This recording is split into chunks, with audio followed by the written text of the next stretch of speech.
Popper, and we're going to talk about that offer sight unseen and receiving an offer sight unseen. Yes, because now, of course, I'm feeling the wrath from all the other agents going, what the? Yeah. So that happened to me. I was a listing agent and it was a delay, just like what's going on with you. Photos weren't even posted. And yeah, I haven't even had photos taken. Yeah. So you keep it in delayed until it goes live. And then you send the revert active with offer. And then what we did, Connie, you put in the comments, seller accepted an offer sight unseen. Yep, that's what I did. Perfect. And I had agents calling yesterday saying, well, I'm trying to set up an appointment for tomorrow and it won't take it. And it was declined and it says it has an offer and it's not even live yet. And I said, sorry. Right. And all the people who had, because I had 6 showings already scheduled.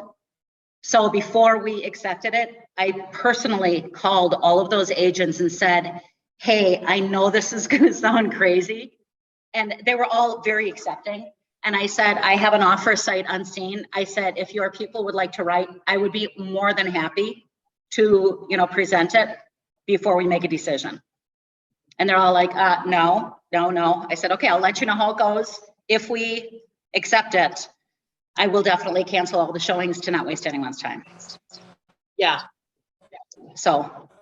And in the verbiage of the offer, what did it say about, is there, and it, like, do they have like property for final approval? You're going in and out. I am? Huh. Yeah. I don't know why. Does it say you have to see it before final approval? No. Inspection for buyer's purposes only. So are the other agents asking you if it's a strong offer, and how do you respond to that? Well, nobody has asked yet. But, when they do call, it's a very strong offer. So I don't fool around. We can accept secondaries, but, I'm a pretty straight shooter on things. So I will definitely say it is a strong offer. We'll know a little bit more in 2 days because they will be having the inspection just in case. But Connie, when someone asks me strong offer, I always say it's strong.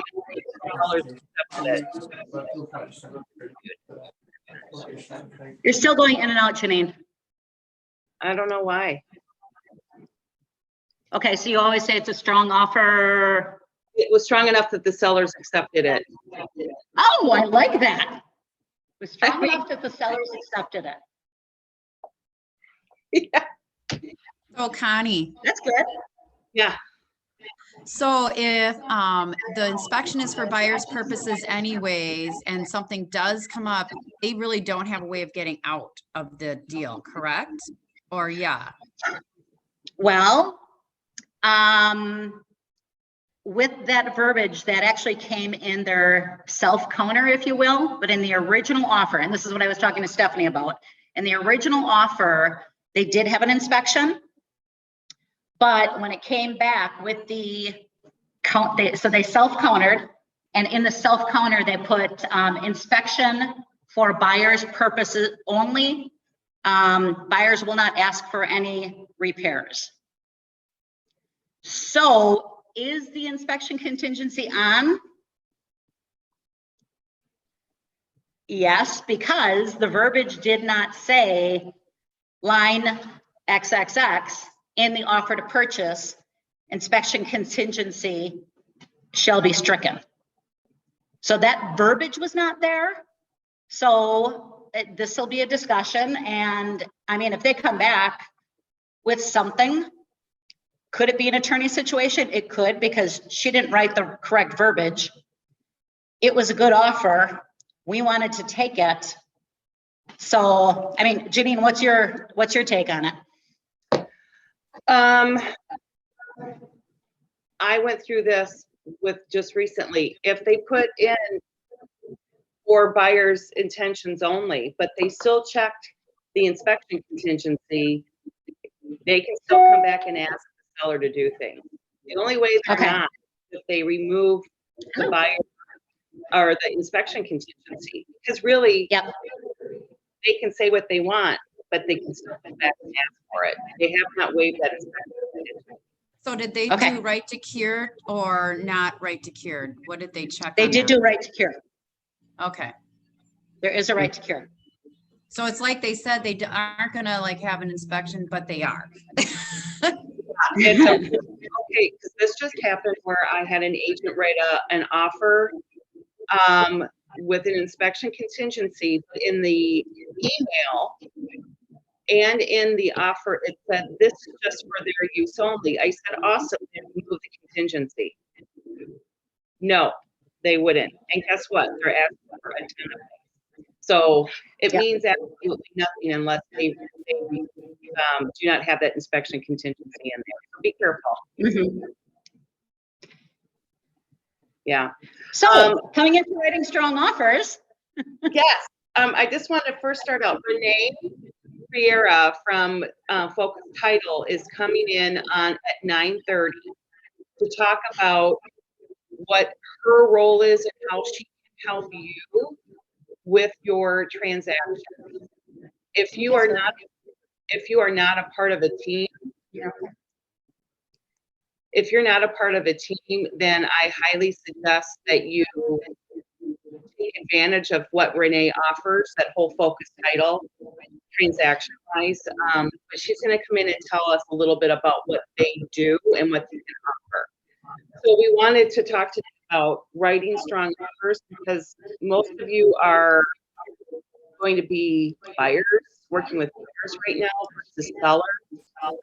And talk about how we can write these strong offers.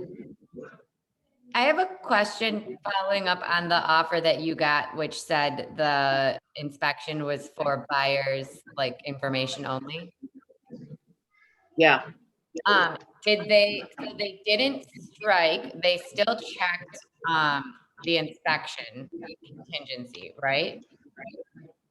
And then Correct. what did they say for right to cure? The seller does have the right to cure.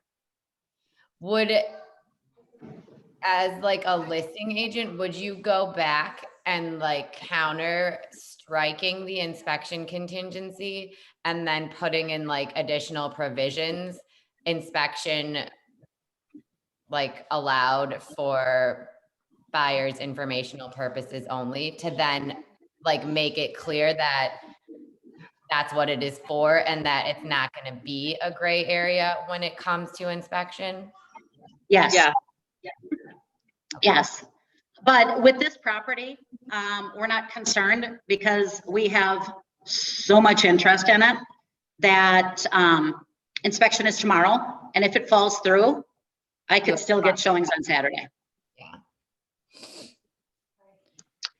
So that's a really good question too. I would call that agent if I got that offer and say, can you resend this and remove your inspection contingency?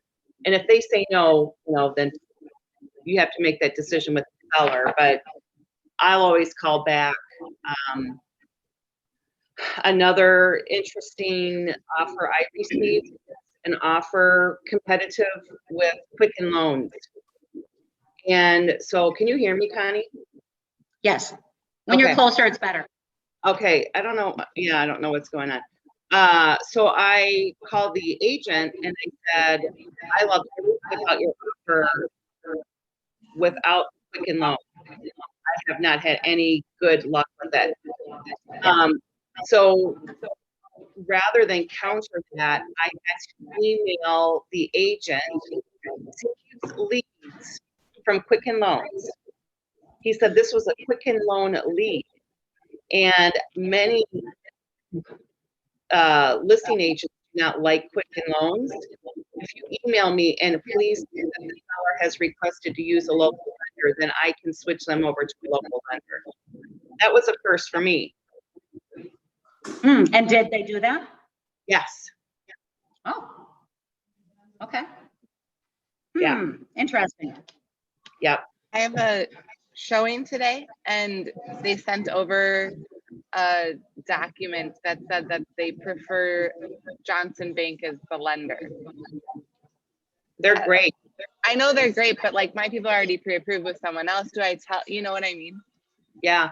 I would say if you have any issue with the lender that my buyers are using, feel free to call their mortgage broker.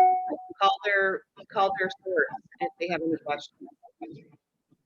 I have another question regarding like competitive offers and trying to really get strategic with the inspection contingency when you're working with buyers who really want it.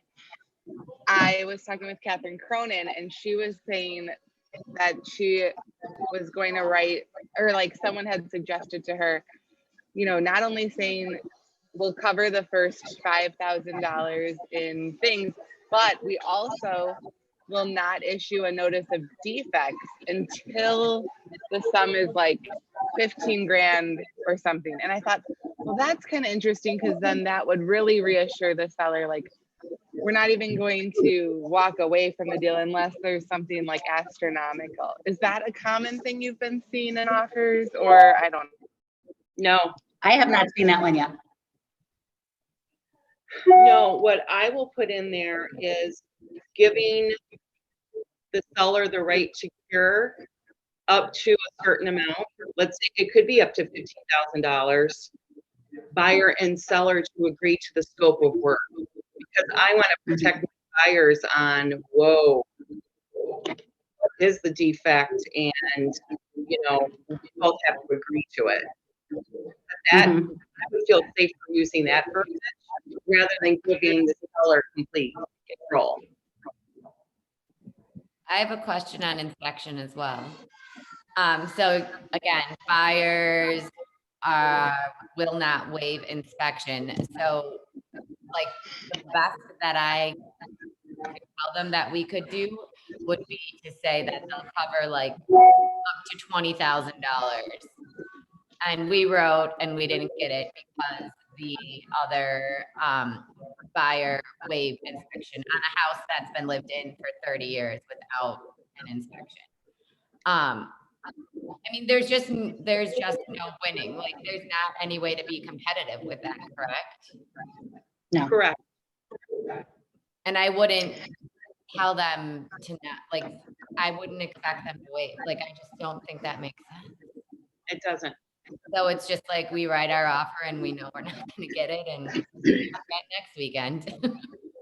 And like each week, and it's almost like waiving it by having like that 20 grand, but of course, like they're going to take the offer that doesn't have an inspection. Right. I would say more than likely, yes. But if the other term in your offer exceeds that other one, I would say to my seller, do you really think we're going to have $20,000 worth of repairs and defects? You know, I don't know. I guess you have to know. I mean, $20,000 is a lot. It's a lot of money for repairs. And we were like, I mean, you would have to have a new roof, some major basement problems. Even if you add up all the electrical problems and plumbing problems, $20,000 is a lot. Yeah. That's what I'm saying. Like, it's almost like waiving the inspection, but still having it. But then still, if someone just waives it, then you're just whatever. Yeah, I know. And I have had offers come in on my listings that say seller or buyer will not request any work to be done up to $2,000. And when everything came back, it was $3,000 worth of work. So we just adjusted the price $1,000 after the inspection. But we had that $2,000 of leeway, if you will. So When they added it all up, it was $1,000 that my seller didn't have to do any work and the inspection contingency was cleared. So when you're in negotiations, there are things to do. And a lot of times, people don't want to do the work. So call that agent and say, hey, what do you think about readjusting the price instead of having them get the electrician out, put in a couple of GFCI outlets, re-secure the siding that's loose on the, I mean, it's all this little piddly stuff that really does add up. So Yeah. a lot of times the seller will say, you know what, instead of fooling around, take $1,000 off or $500, whatever that bill comes to. as well. How are you deciding the $2,000? Like, are you bringing multiple people to make sure everyone agrees on the quotes? You know, that's one part that I'm wondering if it gets sticky. It does. Mhm. Yeah. They actually brought in receipts from contractors, and my sellers are very reasonable, so it wasn't a problem. But the seller can also get, receipts to prove the cost of repairs, and then adding them up. What about asking for closing cost credit as opposed to a price reduction, and like strategy there and logistics? Yep. So whoever that lender is, you're going to ask them how much these buyers have in closing costs. And actually, that's going to benefit the buyer a whole lot more rather than reducing the price of the house. Sometimes you have to look into it. You're broken up. I can't. Yeah. Hey, I'm going to log out and I'm going to log back in. Okay. I hear a lot of background. I only hear it from you. Yeah. Is it I feedback think from me? maybe if Connie mutes while Janine's talking, it might help. I don't know. Yeah. Try muting, Connie. Better? I don't think you're muted. Okay. Can you guys hear me now? Yes. That's what it is. I think it's because yeah.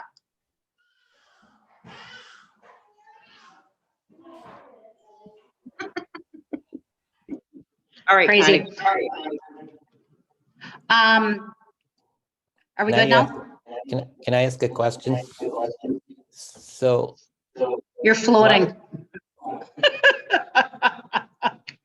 a lot of these things are things that can be fixed with money. What are some examples of things that can't be fixed with money? So I'm thinking like mold, black mold is like right there, but are there other things that are like really, forever problems?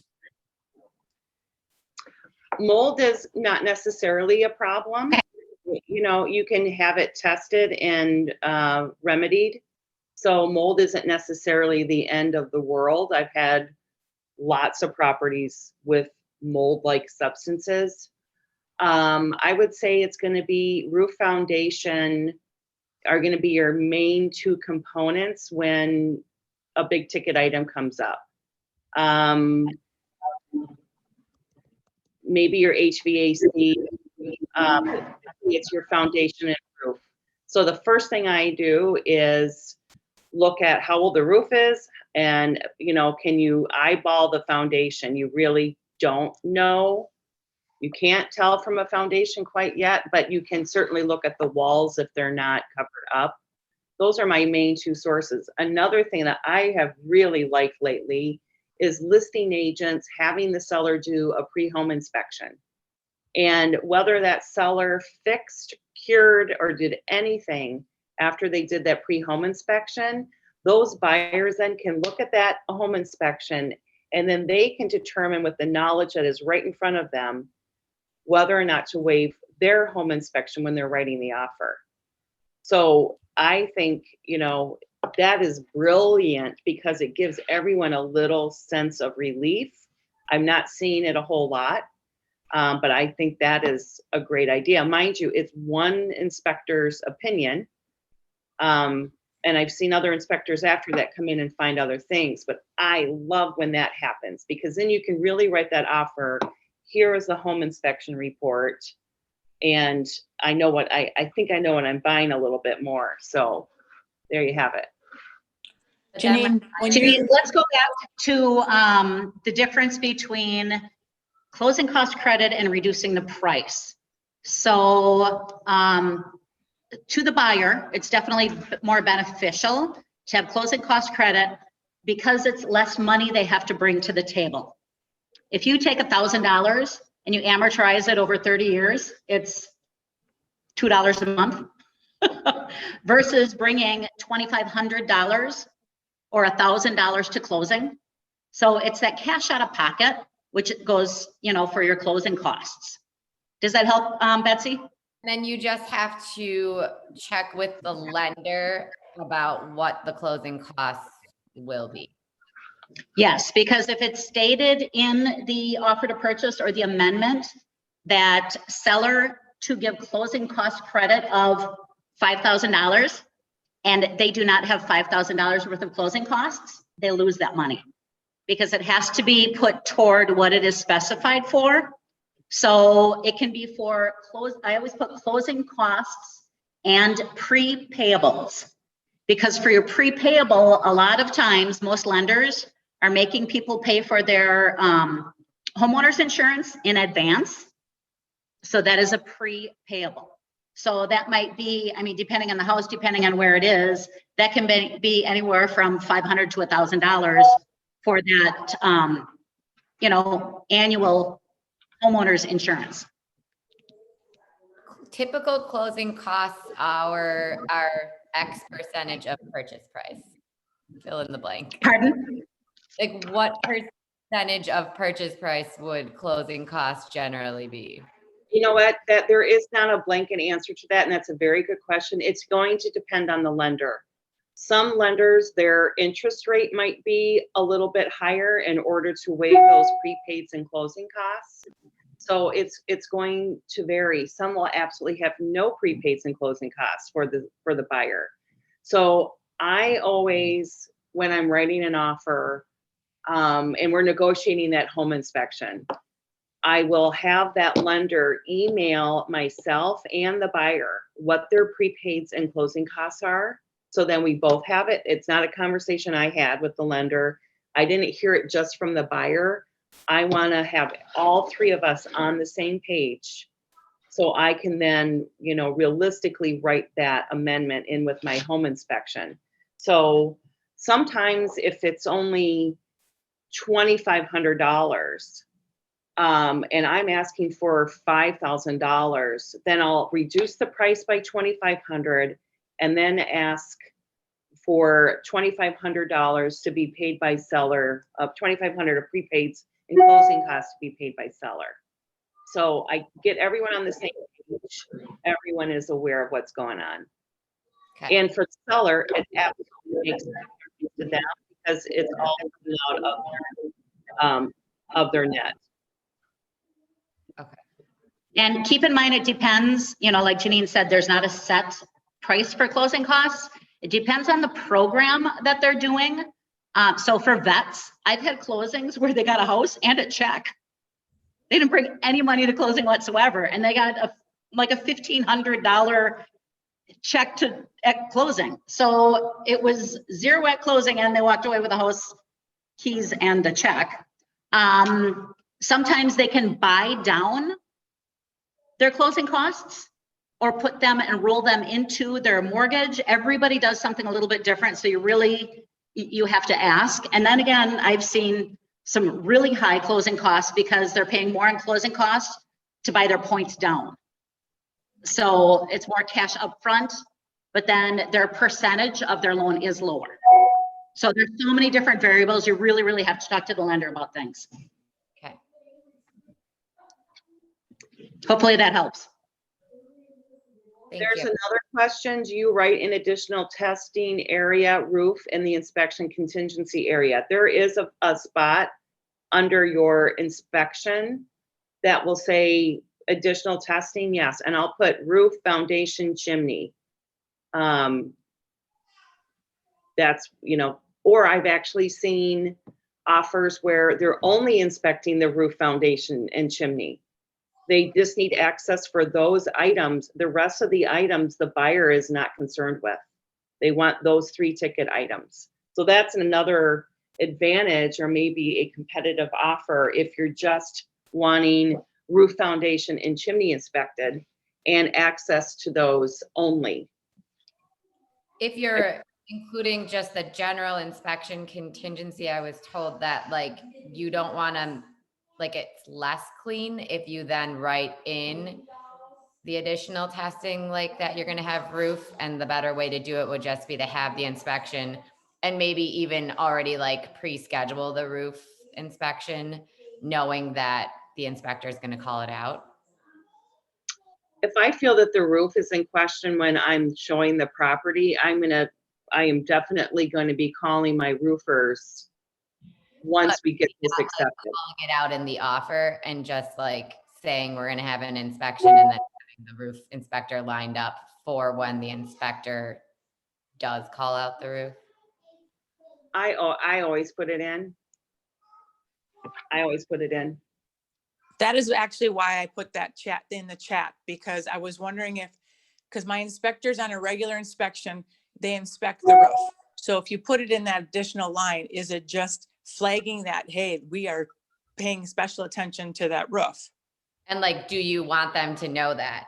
Or do you want them to think that you're just like easy breezy? We'll see what happens. Primarily, I'm a listing agent, and when I see those offers written with roof, foundation, and chimney, I absolutely know that it's going to be in that offer anyway. So I will talk to my sellers about it. They're going to be, if needed, and it's written in here, they're going to have that roof and foundation and chimney if it's called out. So I think it's a cleaner offer myself. Whether it's less competitive, I don't think so. And the only way it can be less competitive is if they waive the whole thing entirely. Right. This is kind of a random thought, but maybe it would be neat to have a roofer or a foundation person come talk to us and tell us, like, here's some warning signs you should look for. Well, we've had home inspectors do that basically can alert us to, what they're looking for, drilling holes, kind of stuff. All right, so we have Renee for Friera. Where is Renee? And then we'll mute and have Renee.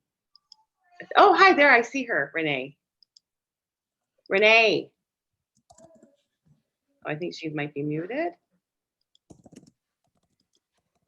I did see her. It says she just left. Well, that wasn't very nice. She needs to come back. Let's see.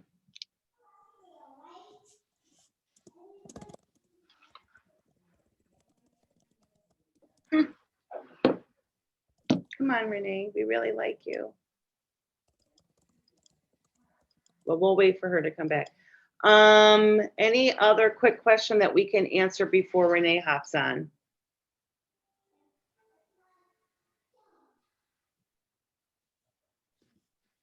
Someone's got to have something. How many of you guys are doing open houses this weekend? Raise your hand. Good. All right. That's a good, okay, here she is. I'm admitting her. All right.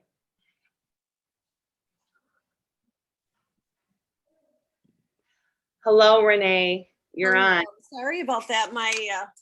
I wasn't getting volume. So here we are. Thank you. Here we are.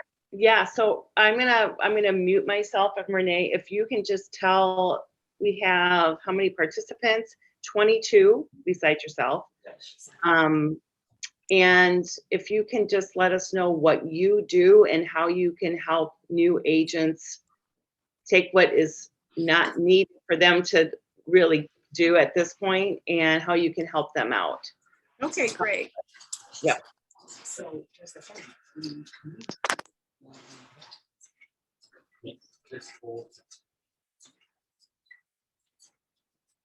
Can you hear me? Okay, great. Okay, so my name is Renee Ferrara. I am the manager of the transaction coordination team. We have a mighty team here waiting to help you. We do transaction management for contract to close and listing launch.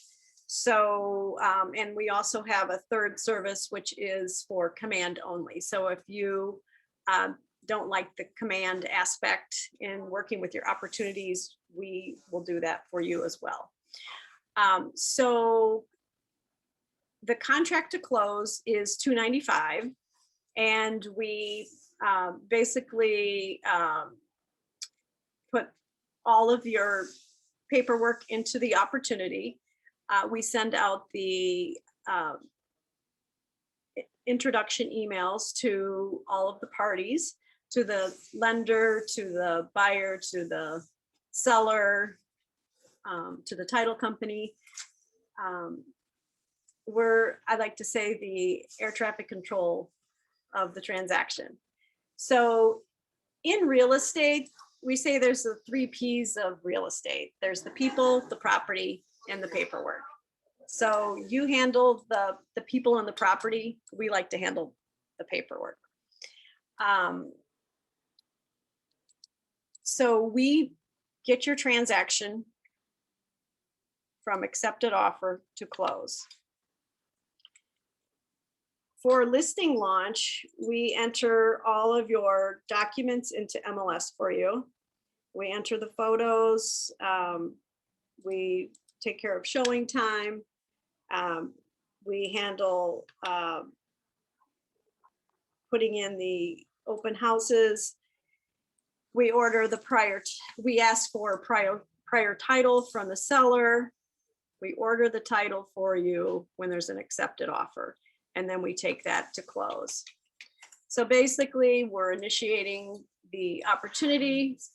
We're reviewing all of the documents. We have a contract and listing specialist, Maureen Balistreri. So when you send us the paperwork, the first step is that we send the paperwork to her. She puts it into our software program, and she looks for any missing signatures, any mistakes on the paperwork. And then we send that back to the agent to get all of the paperwork corrected. And then we start with our introduction letters. We just make sure that you're on task with all of the dates and deadlines. And we really manage the communication throughout the deal. We order home warranties. We make sure that, the inspection is going smoothly. We don't get involved in the inspection, but we make sure that you're on task with inspection, appraisal, all of the dates and deadlines. And, we schedule closings. We review all of the closing documents. So there's a lot that we do that takes the pressure off of you, so that you can do what you do best, and that's selling.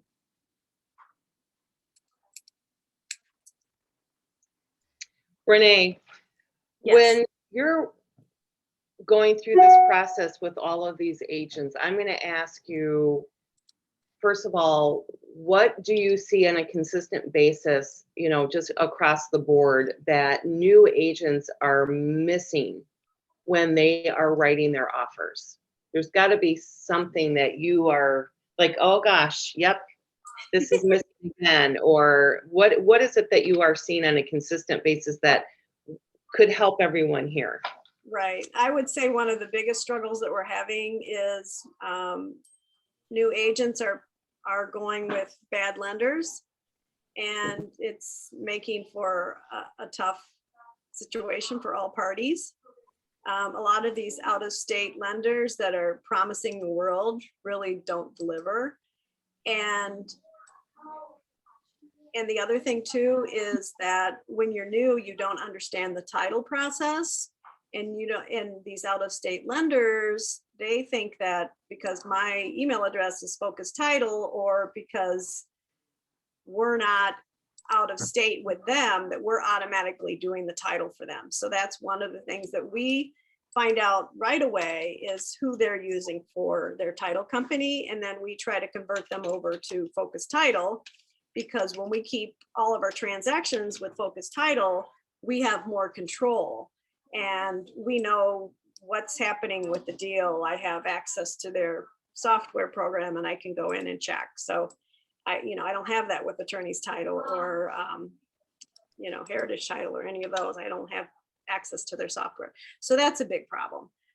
Paperwork not being completed, missing maybe on the lead-based paint, missing, a selection on there, signatures.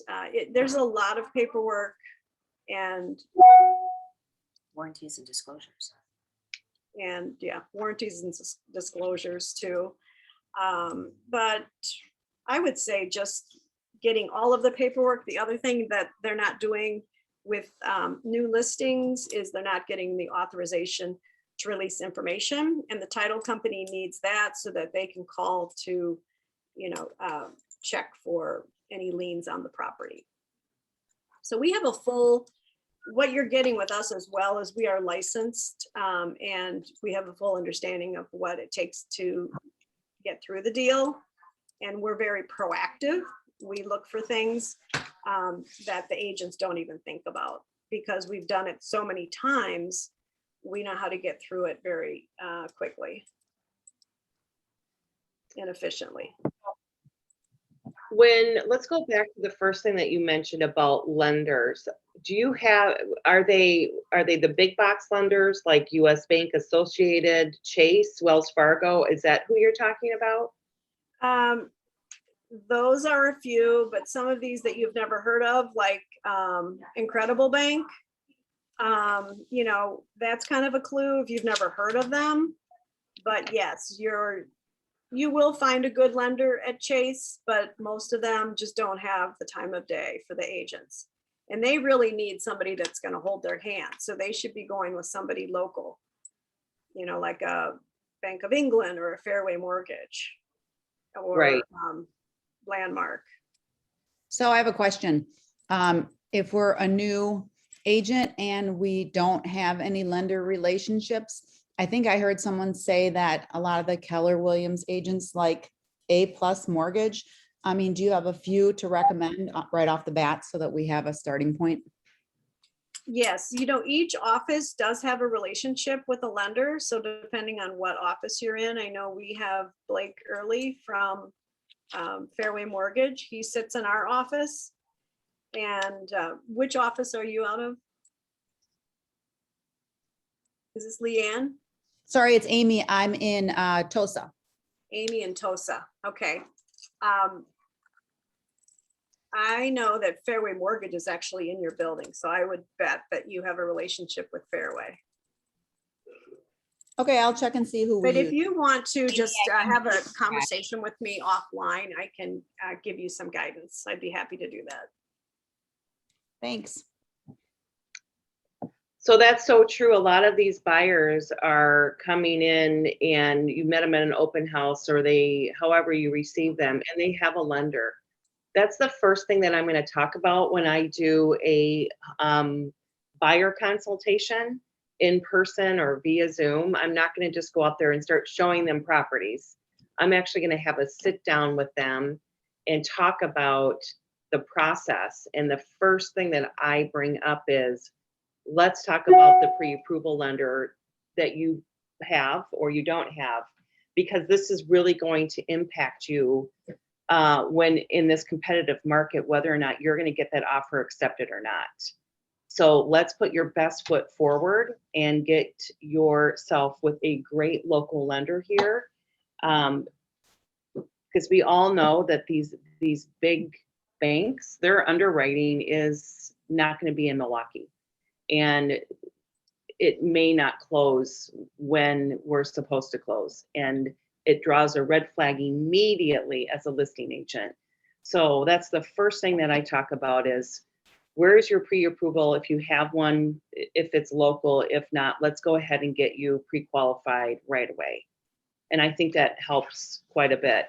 Renee, you're so right about the lead-based paint addendum.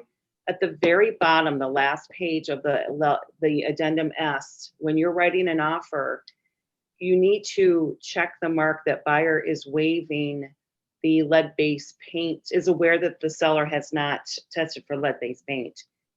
I have actually seen it where they didn't check it, and the listing agent countered that and asked them to put it in, and meanwhile, a better offer came in and they missed out on that one little mistake.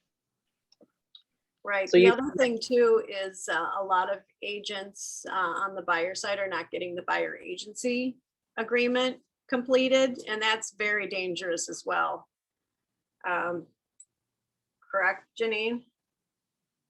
Yes, because now you're writing as agent of the buyer, but you have nothing signed that you are legally representing them as their agent. So that's again a sit down that you have with your buyers before you go out and show them property, how this whole process works. And honestly, most of the time in this market, buyers are not going to get an accepted offer on that first one. They just aren't. This is the market we're dealing with.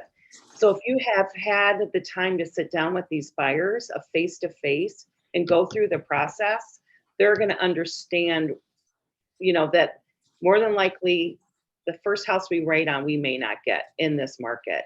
But it also gives you credibility, and you're showing yourself as a professional to go through all of these forms prior to go out and looking at houses. I'll go over the offer to purchase. I'll show them a copy of a home inspection. I'll show them what a home inspection amendment looks like. I'll go over the buyer agency agreement. You guys, it takes a half an hour, really, if you just move quickly. And you're going to have so much more credibility as your buyers are missing out on these properties. You've developed a relationship. You're not just someone opening up the door and writing offers for them. And you're going to get more referrals from these buyers because you have spent the time with them. Renee, besides those items, don't you feel as though by doing this and having this service available for these agents then are able to have more time to lead generate? And basically that's the bottom line, you guys, is that you, in order to keep yourself moving into production, especially being new, if you are being bogged down by all of these details of getting everything in line and all these moving parts, if you resource this out to someone, then you're going to have more time prospecting for future business. This is one of the things that we all get caught up in. We get these offers and we dive into them, but then we forget what's going to happen 30, 60, 90 days down the road. And you're like, shoot, I was so busy doing all of this. Now I have nothing coming up the pike. So that's like really the number one reason is that, and you're actually servicing your clients much better by having, in my opinion, a professional take this over and do what they do to the highest level. And then you do what you do at the highest level. So you're creating a great experience for your clients. I agree. And the other thing, especially being a solo agent, is Renee and whoever your transaction coordinator is, as soon as you get an accepted offer, she sends a message to your client, and it seems to them like you have this big professional team behind you, even though maybe it's just you. It is so professional, and it's like you really do have your own team. We do. We have, we have so much support. The thing about our team is that we have 3 transaction coordinators. We have a mentor, we have a new part-time person that started, and we have a listing and contract specialist. So if one of us needs to be away from our computer for a couple hours, we have backup to step in. Most teams don't have that. So that's a huge plus. And then you can also add us to your team profiles so that when you go out on your listing appointments, you can add our name and our picture. as your transaction coordinator, or you could add, the whole team if you wanted. So it really gives you more credibility, and it's very professional. So you take care of the people and the property, we take care of the paperwork. So Renee, do you pay for your services before it closes, or how does that work? No, so it's paid for when you close. If for some reason it cammers, there's a cancellation agreement, you don't pay anything. Your transaction management will come right out of your check, and you won't miss a thing. You won't miss a thing. Do you write the amendments? In If an there's- emergency, we will write an amendment, but that's really the job of the agent. We send out amendments all day for signatures. That's a service that other transaction coordinators don't provide, that we will do for you. I mean, you still should be doing a bulk of them yourself, but we understand that agents are out, on appointments or driving around, and from one place to the next, hotspotting their computer, and sometimes it's not working. So we're happy to jump in and do that for you. We're really here just to take the pressure off of you, and so you feel like you're not alone in this. That's another huge, huge benefit to doing this. You really do have a team behind you, even if you're a solo agent. And let's say you're a solo agent and you're writing your offer, and it's in your hands, and you see something that is incorrect. What do you do? Give me a for instance. Let's say that you noticed, well, besides the addendum S, let's say that the dates and something in there isn't correct. Let's say, I don't know, what do you see that is like, oh gosh, maybe I should give them a call? Well, the address. Let's just say they didn't check on the the line. testing box. Connie, say that again. Just, let's just say that they didn't check the box to not have lead-based paint testing. Right. So remember, we're getting the offers after they're already written and sent out for signatures. So that's one of our first points of contact with the agent. We look over every document line per line, and we make a list of everything that's needed. And then we send that back to the agent. And then we give them a couple days to get things corrected, because we have a deadline of 7 days to submit it for compliance. So yes, that's something that we do. And I think that is one of the key things that's really created huge success for us, because we're doing such high volume. If we don't nip it in the bud in the first couple days, transaction never going to run smoothly. So, we have a mighty team of organized people here. I have a question And that it's just making the agents much better. Every time I can see every deal they do, they're getting better and better and better. It's very fun to see that.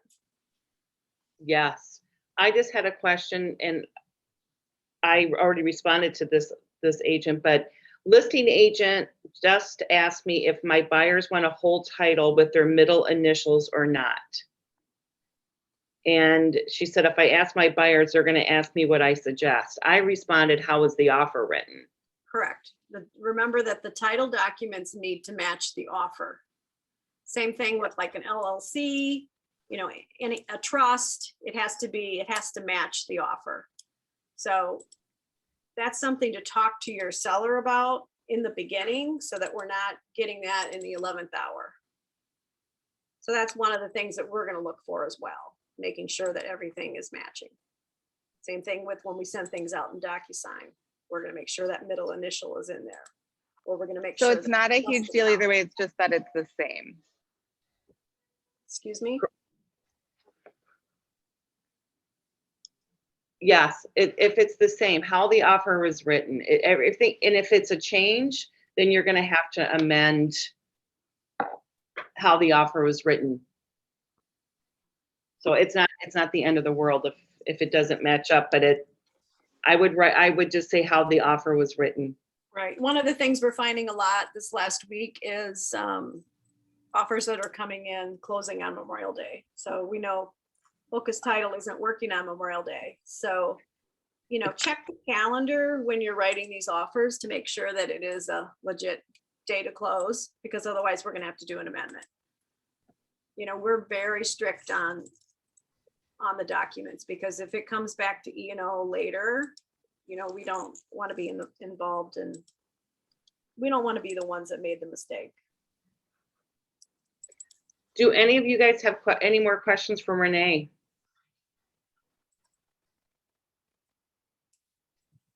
You will, as you start really getting into production, you'll have some questions, but. Right. So again, the cost is $295 contract to close, $495 listing launch, all the way to close. We do everything. If you want us to do command only, just to start, to get a feel for it, we'll do that for $125. Perfect. So with the listing, you're doing all of the write-up. I'm sending you the photos. You're putting all the photos, and you're putting the cute little captions for each, like all the check Right. boxes. You're all providing the information for Right. us, because we've So never am been I writing involved. that little blurb, or You and have to write providing it that to you? blurb. Oh, okay. I mean, I have, when I've been asked, I have revised it because I do like writing. But that's something that really should be done by the agent.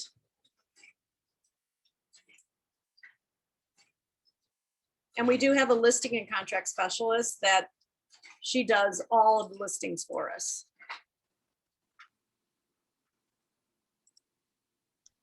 That's great. Renee, do you work weekends? Julie's shaking her head no. We are actually 9 to 5, Monday through Friday. But if there's something important comes in, and we're not, you know, out at a party, yes, we will jump in and handle it for you. But yes, I like to, and Bethany, I think you're on, you'll see, I like to get a head start on Sundays. And I get all my ducks in a row for the week. Mondays are our craziest day, of course, for everyone. But yeah, I log in every day. Not everyone does, and they're not expected to. But if you build a good relationship with your transaction coordinator, it does go a long way. How many agents currently do you think are using your services Oh, gosh. on an average at a given time? Well, we have 3 transaction coordinators, so we probably have about, on our roster, 75. Wow, that's a lot. It's a lot. They may not all have deals at one time. And some agents pick and choose, depending on how busy they are, how many deals they want to do with us. But it's really exciting to see the agents that are doing well are on the top 10 list, and they're using us. Yeah. Not on another team. So we really helped them come along. And again, it's, you know, it's such a small cost, you guys, to give impeccable service to your clients. And that's really what it's all about. They're going to forget, I'm telling you, everything until probably the last few days to closing. Those are the things that they're going to remember, is how everything, the process went. But at the very end, they're going to put everything together, and they're going to remember the process. And they're not going to have a great memory if it was absolutely wonderful. They're going to have the memory when things aren't so wonderful. And that's usually on the back end. Something was missed, something had, you know, happened at the last minute because things weren't signed. That's not how you want to leave your client experience. You want it to leave on such a positive note.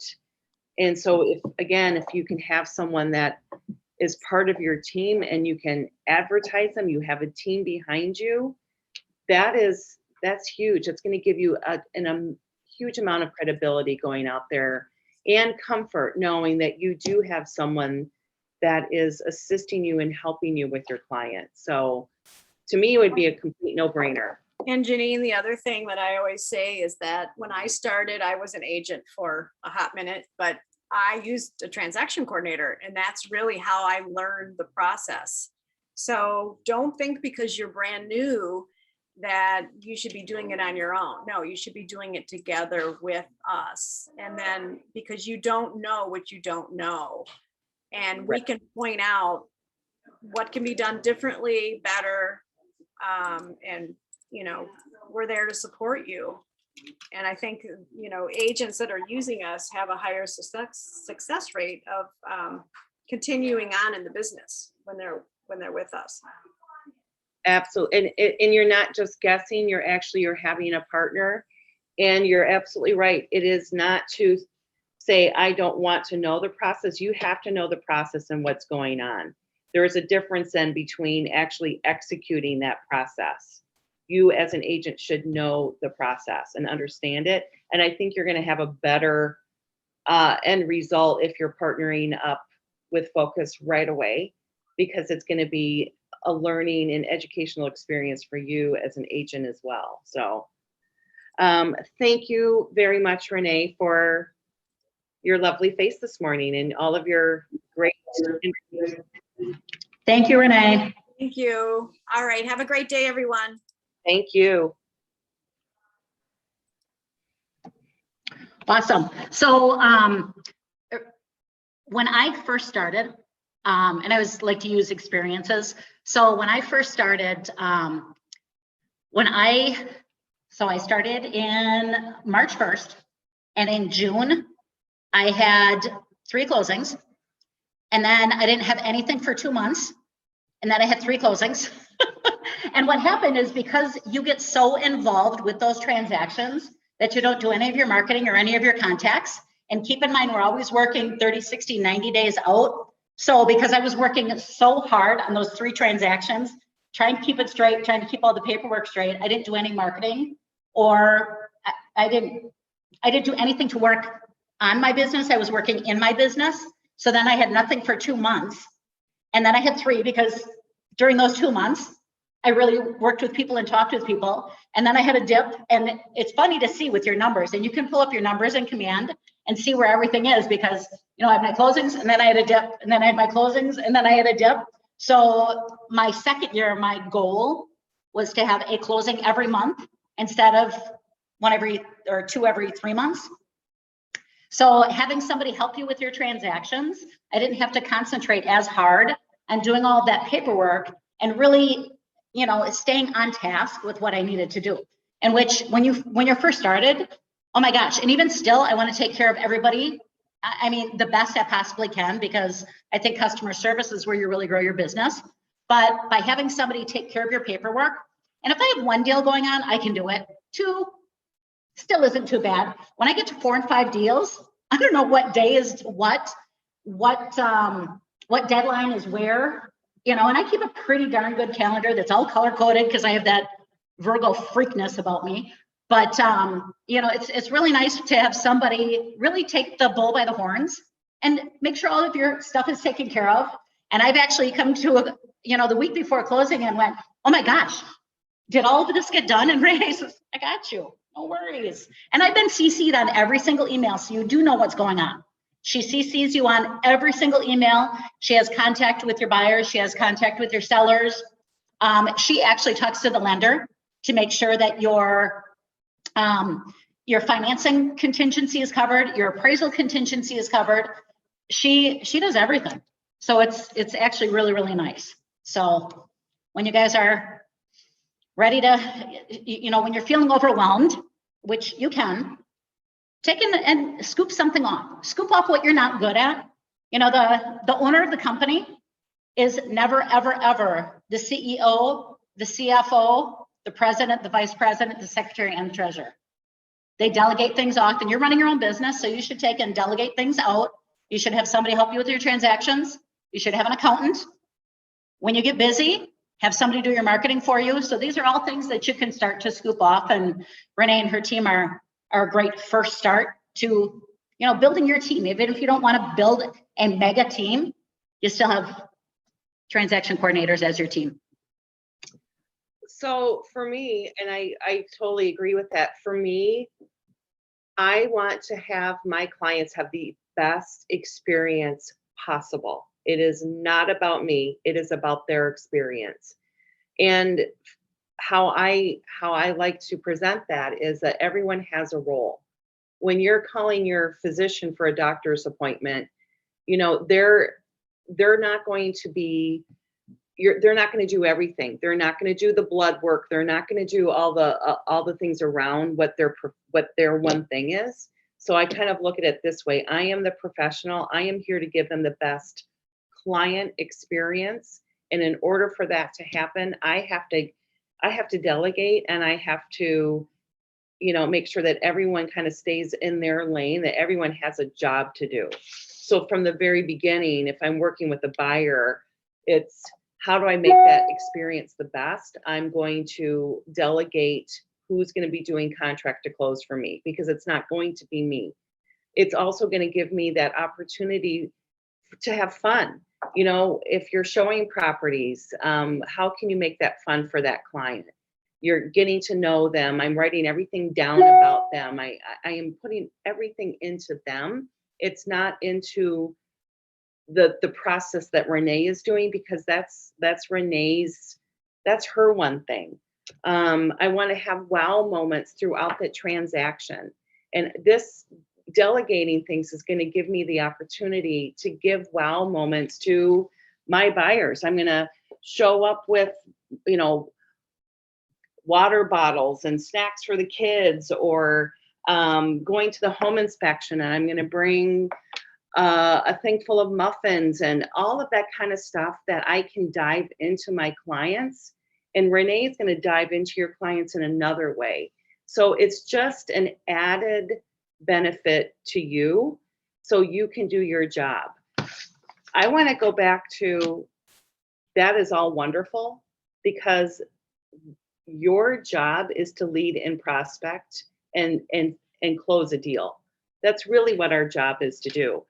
So if you're a new agent, for one lead that you are going to receive, you have to make 35 contacts. You have to contact 35 people to get one lead. 3 leads equals, it will lead to 1 appointment. So think about that. 35 contacts to a lead, 3 leads to 1 appointment. 80% of appointments will result in a contract, and 90% of those will close. So that's huge. Think of those in a big number. So if an agent has a 24 unit goal, you want to sell 24 units in a year, you will need 27 contracts, because some of those are going to fall apart, unfortunately. You will need 34 appointments, 102 leads, 3,570 contacts over a year, 298 contacts a month, and 75 contacts a week. That's a lot. I mean, that is like a huge bite to take. So I'm always thinking, this is all great, but how many contacts do I need to do today to get 1 lead? 35. I need to reach out to 35 people today. So my question to you is, do you have 35 people that you can reach out to today to get a lead? Who can?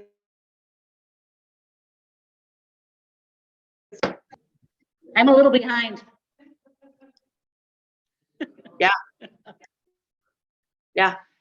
Every day I wake up and say, I'm unemployed. I am an unemployed agent today. I have nothing. I do it all the time. I'm unemployed. I live in fear. and if you can see my whiteboard, I keep track of everything right now. Who do I need to call?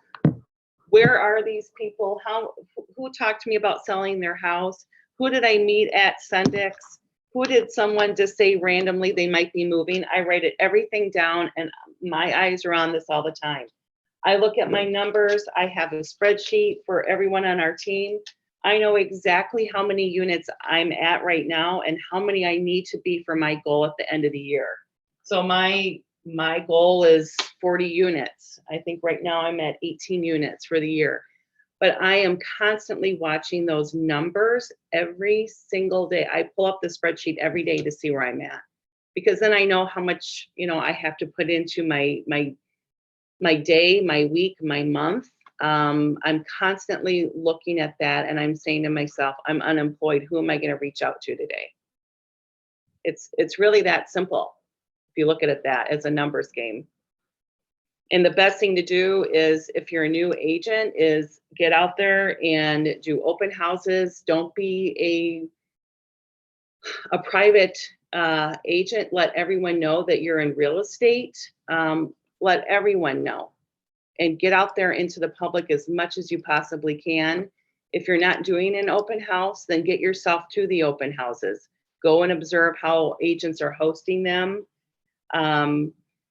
Make some appointments to go look at some vacant homes. Ask agents, hey, do you have a vacant home that I can come and take a look at it? And try to price it to see how you would price it. Pretend you're going to write an offer on it. There's so many things. You could be busy from 9 in the morning until 9 at night and not have one client. You just have to get out there and move your body and your mind. Right, Connie?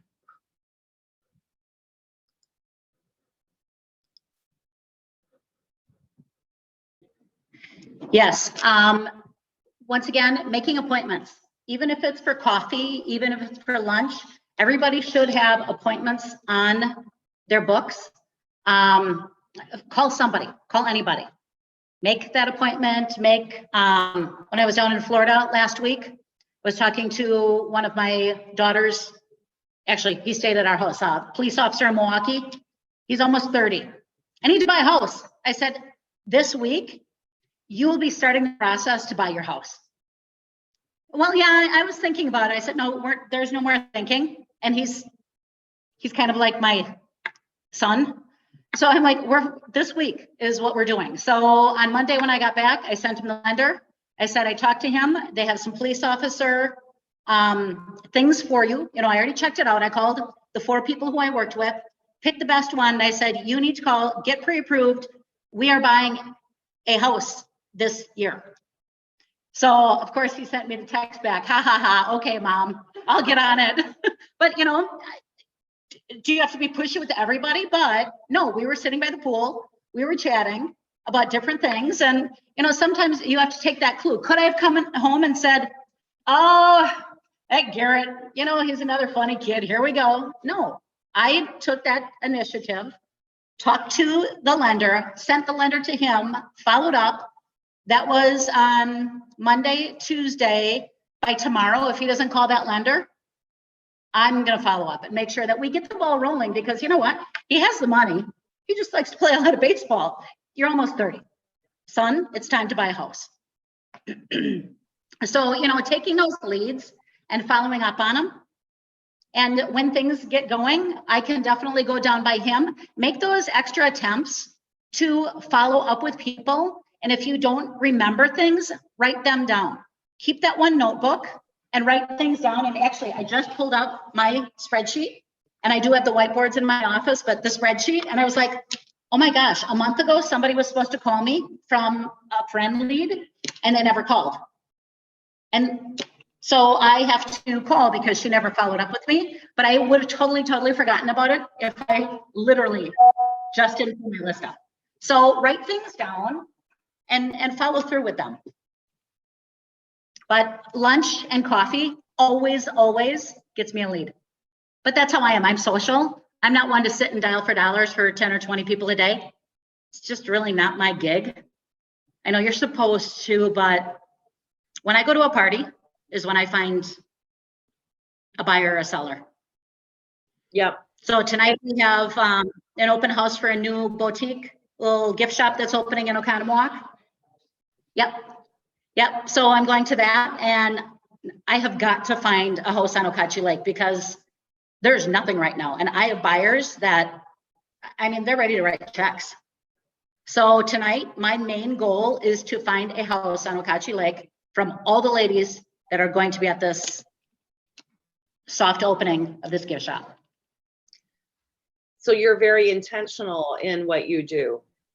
Very, because I use the people who I know, and that's where I've gotten all my leads. I have never put an ad in a paper. I've never put an ad in a magazine. I do Facebook things. I've done postcards. I've gotten leads off of postcards, but my main business, 99% of it is personal contacts and referrals. Right. And honestly, I think, so this is going to sound really corny, you guys, but I'm going to share it with you anyway. I was out watering my flower boxes this morning, and I'm a big gardener, and there is a saying in gardening that the first year when you plant something, it's a perennial that comes up every year, they seep their roots into the ground. There's not a whole lot of activity yet, but they're seeping into the ground. So you have to be patient. In the second year, they creep. So they're spreading out on top of the soil. They're creeping, they're growing. In the third year, they leap and they really show off. They're really at their best. That's when things start moving along. And I'm sitting there watering and I'm thinking it's the same thing for real estate.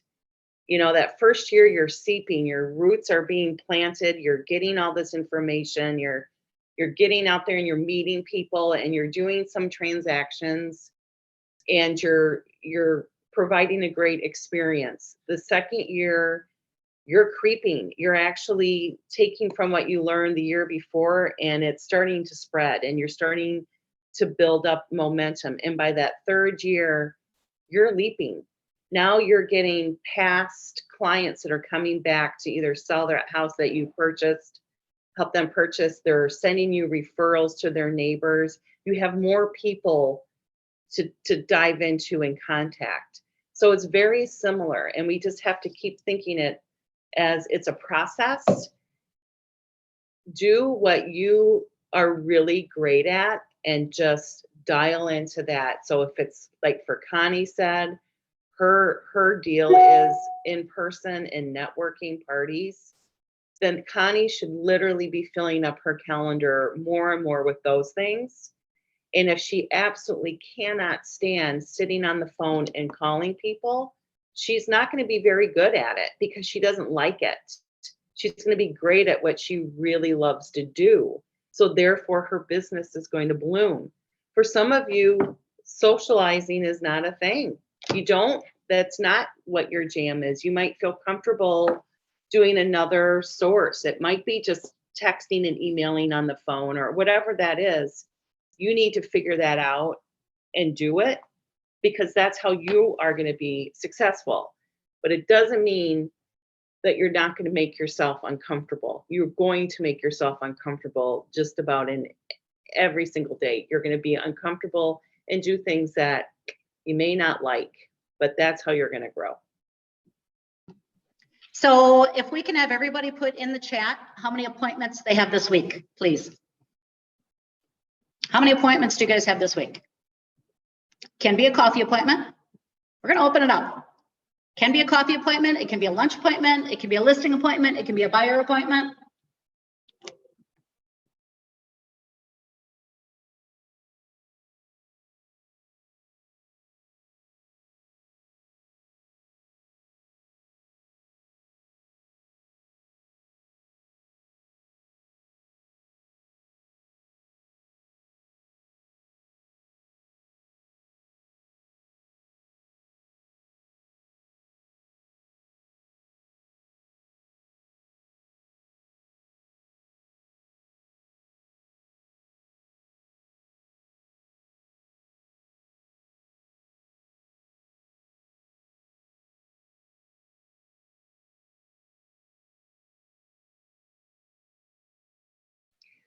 Can someone chime in and tell us a little bit about what their appointments are? How about, let's see.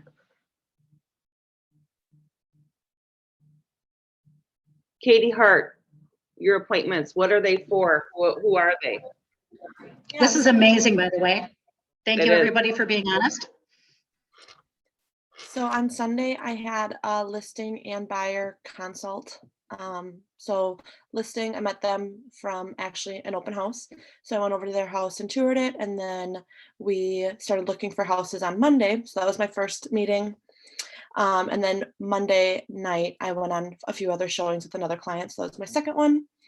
And then yesterday, I went out to dinner with 2 of my girlfriends from college that we talked about houses with. So I got them set up on Safe Searches this morning. And then today I have a lunch date. So that was my 4th. And then tomorrow I have 4 tours scheduled, showings scheduled with another buyer. Awesome. That's great. So what I would like to do is everybody who has 1 appointment or 0, it's Thursday morning. Your goal is to get a coffee or a lunch date either today or tomorrow. Before the end of the week, get it up to 2, and just call your neighbor, call your friend, and make sure that that conversation kind of revolves around real estate. And the best way to do that is, how's work going for you? Once they start talking about their work, it will come back to you. So keep in mind, it's always about the other person first. It will come back to you. And, you have to have value. So have it set in your mind before you go, where do they live? Do they live in Mugwanago? Do they live in Muskego? Do they live in Heartland? Do they live in Whitefish Bay? Have a fact in your mind before you go to that lunch date, coffee date, drink date, whatever it is, on how many homes have sold, how many went to the market, the median sale price. Get a fact before you go. Because if you look smart, fake it till you make it, right? If you know some of the facts, I did it when I was in hair. You should have saw the screwed up haircuts I did when I first started. Fake it till you make it. So have some sort of a fact when you go to that meeting that you have in your head. Because if you're on the ball, they're going to say, hey, she knew how many houses were for sale in Whitefish Bay. My friend is looking in Whitefish Bay.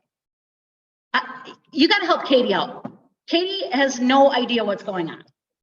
Okay? So have that fact ready to roll before you go. It's a little bit of homework, but you know what? If you don't have any appointments, you're not doing anything else. So get something going. So everybody who has 0 or 1, make sure you get 1 more appointment before Friday at 5 o'clock. That's your goal. I'm making goals for people. Is that okay?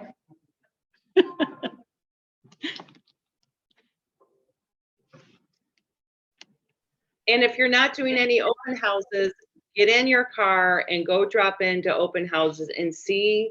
I can't tell you how much you're going to learn from other agents and other experiences. I used to do that all the time, and maybe you did it before you got your license, but this is a different viewpoint. Go to different areas and see how these other agents are doing open houses, how the home is presented. Think about the purchase price. There's just get out there and get into the public and let them know you're an agent and you're just viewing the property. That's all you have to say. You don't have to be weird about it and sneak around to say I'm a KW agent and I just wanted to come in and check out the property. Just go to as much as you possibly can. This is your profession. This is your craft. You should know the inventory. So Janine, I have a question for you. Yeah. Are you still a proponent of not having people sign in? I don't have people sign in. I haven't for years. I don't know of anyone that really likes to sign in. It to me, and this is my personal view, it sets the tone immediately. I think they're trained to sign in, but why are you asking them to sign in? What if you do it like at the end after they've already kind of gone through the house and you kind of have a conversation? Are you working with a realtor and they say no? Like, would that be the exception to when you can say, oh, well, let me get your Yes. name and Oh, phone number? I always get their name and phone number if I can. I don't have them personally sign in. So I want to find out if they're working with an agent. If they are, then awesome. Who's your agent? Oh, they're awesome, whether you know them or not. So then I can pretty much tell, are they legitimately working with an agent? However, there's a lot that are, and they have no idea what their names are, which is always really interesting to me. Like, Yeah. wait, they're working with an agent,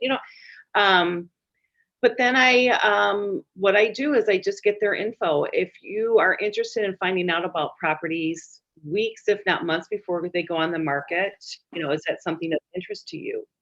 Yes, of course it is. Awesome. What is your best, how do I get a hold of you? I need your name, obviously, and your email and phone number. I write it down in my book because if Okay. they write it down, and I hate to say it, but a lot of them may just purposefully write a incorrect number or write it down where you can't read it if you even tried. And it kind of empowers you rather than them. And then you set up the tone that you now have their permission to reach out because they gave it to you. You wrote it down. They verbally gave it to you. Okay. So I'm always getting their information if they do not have an agent. And I always have my cards out and I give them, or they'll take them. And you may have people that say, I'm working with an agent, and they take your card and they may call you and say, you know what, we were working with an agent, but we never signed anything. And I'd like to talk to you about, buying a house or whatever. Remember too, that a lot of people that are coming through open houses are not just buyers, they're sellers. I cannot tell you how many sellers are going to go to open houses to see their neighbor's house because they're thinking about moving and they're wondering how that property is priced, but they're also checking you out. They are checking you out and how you handled them at an open house. So you want to be a strong person, but you don't want to be so strong that you're going to scare them away. So there's that happy medium. I never follow anyone around at an open house. I always like to be front and center by the door. And I'm very pleasant, and I'm going to get their information if they want to. And I kind of use the line too sometimes, I am not going to chase you down unless you want to be chased. And they love it. Then it's like they're even more willing to give you that information.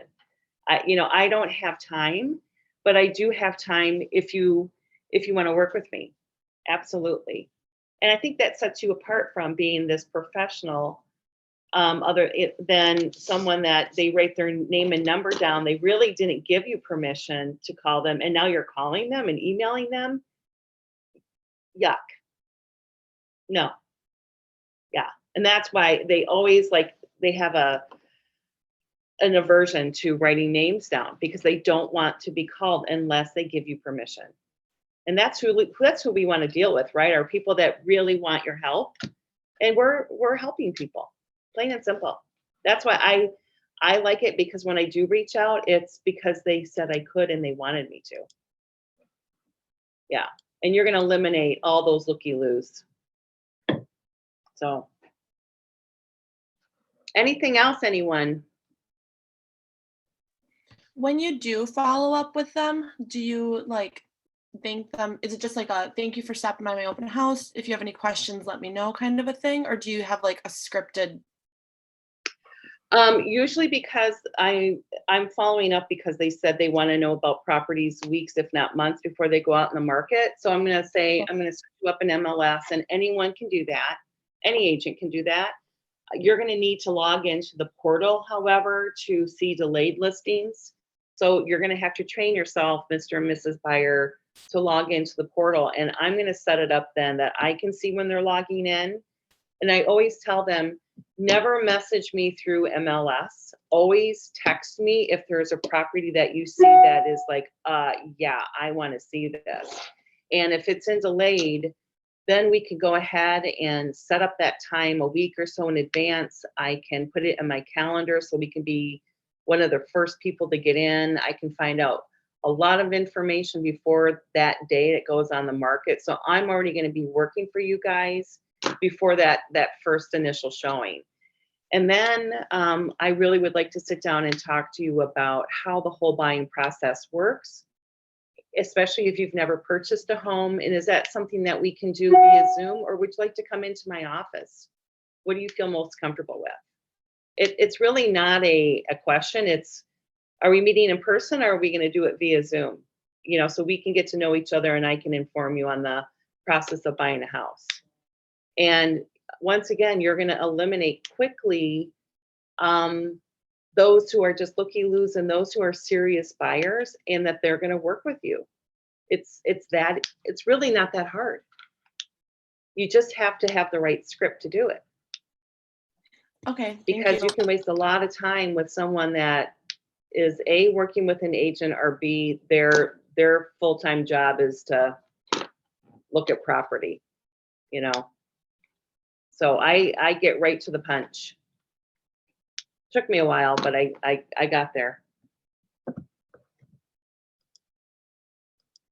Anyone else? Can I ask a quick question about something Yeah. for a competitive market? Yeah. So I'm going to be going and showing a house. It's in New Berlin. It does have a private well, and it says in the private remarks it's being sold as is.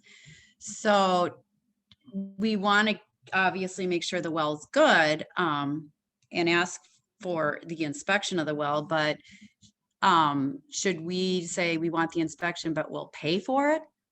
Yeah. Okay, Sure. Why not? all right, cool. That's a Because good question. that's like a couple $100, I think. Yeah. All inspection. Okay. Yep. Absolutely. You can have it inspected at your cost. You're not Okay. asking to do it. Yeah. Brilliant. Okay. Thank you. Brilliant. Any other questions? So if you don't have more than 2 appointments, today's Thursday, go and get something on the calendar, you guys. I've got It's- a Yeah.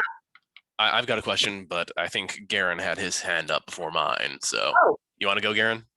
go, Garen. Sorry, I left that hand up from when you said to leave the hand up if you had an open house this weekend. Okay. So so I've got my first listing appointment tomorrow, and I just wanted to ask you guys about any tips, any pointers about both the listing presentation and the walkthrough. Like what would I be looking for? What are some of the most common problems to look for in a walkthrough? Yep. So when I'm doing a walkthrough, the first thing I do when I go over to the listing appointment is I try to send over the listing paperwork and everything about myself prior to that listing appointment. So then it's going to be less about me and more about them. So when I walk in the door, I'll ask if I can have a nickel tour. And I'm basically taking notes on, because they want to talk about their house. I'm taking notes about things that they've done, list of improvements. I'll ask them, how old is your roof? How old is your furnace and your AC? Age of mechanicals is a big thing. Have you ever had, when you're down in the basement, have you ever had water in your basement? Some are very, very uncomfortable with that, but they're going to have to tell you. And, oh, when did that happen? And have you rectified the situation? I'm really just gathering information about the house and them. So where are you thinking about moving to, and why are you moving? I'm getting behind their motivation. Sure. And this is an estate sale. A brother and a sister, their uncle died, and so they're selling his house. The uncle didn't have any children. He died single, and so they're the executors of the estate. And so with that being the case, I'm trying to remember, do they need to do a seller disclosure since it is not their house? If they have they never lived there? No, to my Right. knowledge. I'll double check, but I'm pretty sure they never have. They would sign it stating that they have never lived in the property, and Okay. know, And that'd be and on the seller disclosure yep, document. Okay. yep. But I would just go ahead and just kind of assess the property, look at the roof, things that might show up at a home inspection. You're going to point out, like, oh, I see your roof is caving in. That might be a problem. Or Right. Yeah. And yeah. the brother told me something about he already knows about some sort of defect that we'll have to disclose. Something about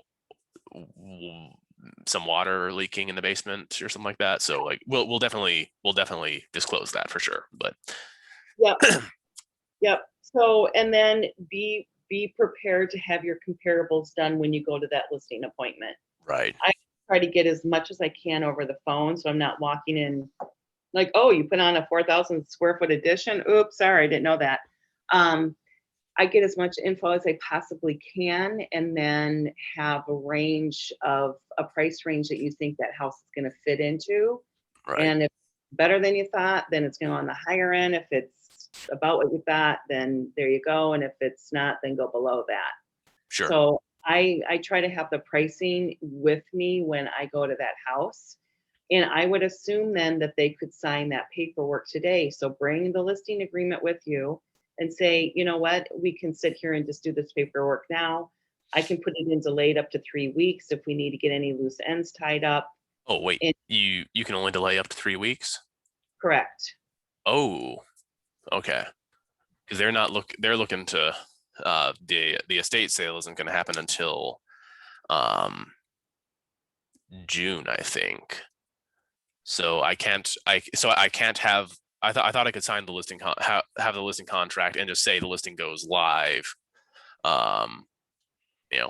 months from now or whatever. I thought you could say when the date would be. You can have a listing, you can have the contract signed, but the contract date Right. has to be, within 3 weeks of going live. So you can date, not the signed part, but the contract date is from June 1st through December 1st. And they can So you can have it signed now. Okay, so I can but have the it signed date- now? You can, but the date of the contract will be in there. But keep in mind, if somebody goes in before you, they can sell it before June 1st. Right. You're right. You can sign it, but the starting date of that contract cannot be any more than 3 weeks prior to going. Yep. Okay. You know And what? so if we sign the contract and so on, because they're wanting to, and this is something to potentially talk to them about, is they're wanting to wait until they've done the estate sale before selling the house. But the estate sale person is pretty busy, and so she's saying, I don't know for sure when we will actually get it done, but she said probably sometime mid-June. So then, like, let's say I say that the contract starts June 1st or something like that, and then we find out that the lady can't do it until the beginning of July. Could I do an amendment to the listing contract to change the start date after that? You would have to withdraw it and put in withdrawal in the withdrawal status, and then go back to the market when you have a specific date. That's the problem with these delayed listings, is that you have to have a crystal ball and know exactly what you're going to, if there is wiggle room. But I would definitely have something signed before that estate sale happened, because someone can come through that estate sale and say, I want to buy this house. You'll already have a contract signed. Right. That's the plan. Okay, so the contract can't be, so it's legally fine to sign it months before it goes before the contract is actually supposed to start. Okay, just wanted to make sure that we're not doing some sort of like, just wanted to make sure it wasn't some sort of like sketchy signing it when you didn't do it kind of thing. But as long as it's okay, that's great. You have a start date on that on that listing, and it can't be, and it has to be date within that 3 weeks of that start date. It has to Okay. go on the market. Yep. Has to go in Okay. delayed. Yeah. Good luck. That's awesome. Yeah, and I've got a pretty good chance, I think, of getting it to work, just insofar as the brother, I found out about this because originally I've been talking to him about a buyer agency, so I'm definitely going to be staying in touch with them. But anyway, yeah. Anything else I need to know? No. Okay, I'm glad I asked, because I didn't remember not being able to delay it longer than 3 weeks. Yeah. Okay. Good. Are you on a team or are you solo? Solo. Yeah, I would definitely use Renee's services, honestly, so she can keep you in line. Sure. All right, guys, I've got to log off. We will see you next week, and have a wonderful week, and get on the phone and make some coffee and lunch appointments. Thank you. All right. Thank you. Have a good week, everybody. Bye. What's up?